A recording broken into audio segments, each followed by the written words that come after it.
moly. Man, I am so impressed with you viewers. So impressed. Thank you so much for your patronage, and thank you so much for honoring my work by subscribing to my YouTube channel, also my Patreon channel, and viewing my Instagram and Facebook and all the other social media I have. By the way, if you have any questions, send me an email, carl@karlsandoval.com. Okay, today I'm going to give you a story here. It's kind of like a story that, it was so interesting to me because when you get to see backstage things going on, when you do a gig, no matter what the band is, it's always fantastic because, we're all curious about, what these guys do behind the scene. We'll see a band on stage and yeah, they're great and this and that, but to go backstage, whether it be ZZ Top or Van Halen or whatever group, tickles your fancy. If you can get backstage, by all means, do it. Anyway, this story is about back in the mid to late 70s when Van Halen was doing the Pasadena Civic. I was in a band called Smokehouse, which I've, introduced before on other videos, but this story is about the scenario backstage. It was like the warm-up before they would go on stage, and being a band that's doing like opening act or some part in the show, we were backstage and we got to see a lot of things going on. And when I say we, I'd say the members in my band that I was in. But anyway, they were pretty unique. Van Halen they were in a class way up there, way beyond just playing like local gigs in Pasadena. They were like ready for stardom. They were stardom. They were ready for the big highlights of the music universe that we all love and cherish. But anyway, some of the things that were fascinating was backstage is warm-up, which, a lot of us who are guitar players, we know that, you just don't go on stage dry. You just don't go on stage cold. You got to warm up. And so Eddie, Mike, Alex, and David, they were back there, each one of them doing their thing. And it would be like a spacious room there, and I'll save Ed for last, but Mike Anthony would be with his bass, and of course, you're dressed or you're getting dressed, or you're partly dressed, and so they're getting busy doing that, and these are guys that really, they have a few helpers, they have a few techs that are around, but those that set up the gear, the sound system. By the way, Eddie Van Halen and the whole group Van Halen, their sound system was like huge. I don't know if they owned it. I don't know the whole story behind that. I mean, I've heard some things about David Lee Roth having, some sound equipment. But when they did the Civic, I'm sure they rented gear, maybe from SIR or some studio that would have this gear. But Michael Anthony would be there, he has his bass on, and they're warming up, doing all these riffs on the basses, and getting warmed up that way, doing their licks and little scales and maybe some vocals. All of a sudden, it's real quiet, and then you hear somebody like singing. Mike would sing out and maybe do a harmony part. Really exciting, because you're seeing right before they explode on stage. And from dressing to warming up on the bass to trying different basses to tuning all the basses that he had up, they were busy. This is time to let's get it going. Let's get it happening. Alex would be, trying the drumsticks on a counter, I'm sure he had a drum pad or something like that to be banging on. And I don't remember ever hearing him play a drum, but he was, loosening up those wrists, to do his drum solos and all his drum licks.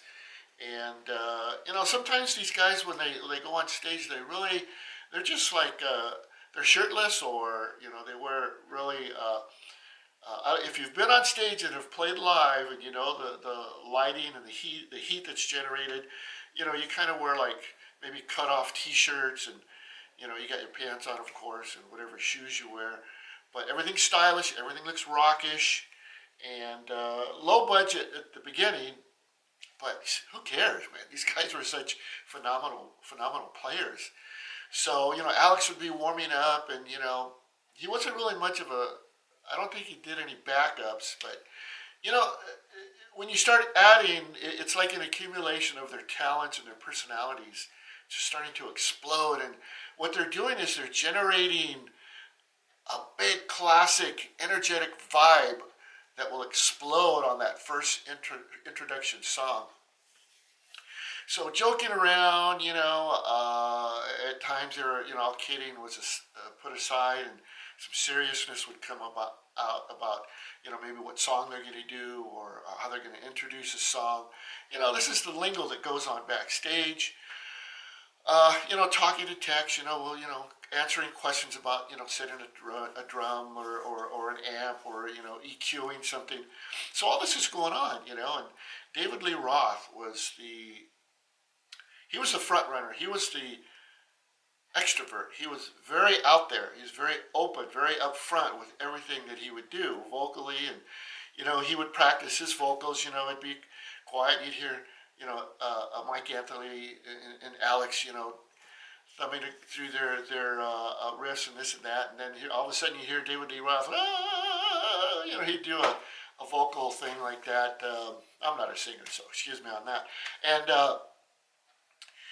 it's just incredible. Now you've got three in on the game, and the excitement is building. You can, the laughter, the jokes, the entourage that was always there. And trust me, bands of this stature, they had an entourage. They're following, guys and girls, hot girls, that would just hang around. And not everybody got to go backstage. It looked and it seemed to have been like a selected few. And, they were all adding to the ambiance of excitement. And it's like this little tornado starting off, and then it's generating and generating. You're hearing David Lee Roth sing a few lyrics, and, doing some vocals, and the crowd's right there. Everybody's watching. Everybody's there, patting them on the back and just creating this excitement. And I'm sitting there and I'm watching all this, and, I've got what I got to do with my band and all. And then here comes Eddie Van Halen, man. He's there, and he's got his guitar on, whatever he was using, if it was that Explorer, Destroyer, or a Strat, or a Les Paul, whatever he was going to use on stage. That's the guitar he'd have on, plugged into a small Fender amplifier. It could have been a Princeton, could have been a Deluxe. I don't remember. I don't remember if they were modified or not, but knowing Ed, probably they were. And there he is, man. Here comes the Eddie Van Halen licks, from the finger tapping to the speed to the flutter picking, fan picking, whatever you want to call it. He's going at it, and jokingly, Alex might say, hey, Ed, play this so-and-so cover song, and Ed would be over there, with his soul. I'll tell you, Ed Van Halen had a soul touch to him that was incredible. They all did. They all were like superstars the way I saw it. And, the band that I was in, we were okay, probably getting to be okay. But these guys were it. They were superstars. Ed Van Halen he would do his finger tapping, like I say, the fan picking. He'd run off some of his licks that we're all known for, like maybe a part of Eruption, a part of Jamie's Crying, or whatever songs that they were going to be doing on that particular set. And the explosiveness, they were like cherry bombs just going off. Each one of them just adding to the ambiance of excitement and hurricane-style phenomenon that was about to occur. And the laughter, the optimism, the positivity, the showmanship, the explosive showmanship that was about to happen was generating big. And, you can't help but just sit there, and even though I'm warming up, I'm just looking at him in fascination. I'm just like totally just blown away at the amount of energy that was there, and each one of the band members would stimulate some sort of an explosive energy. But Ed Van Halen would make his sounds like an elephant, or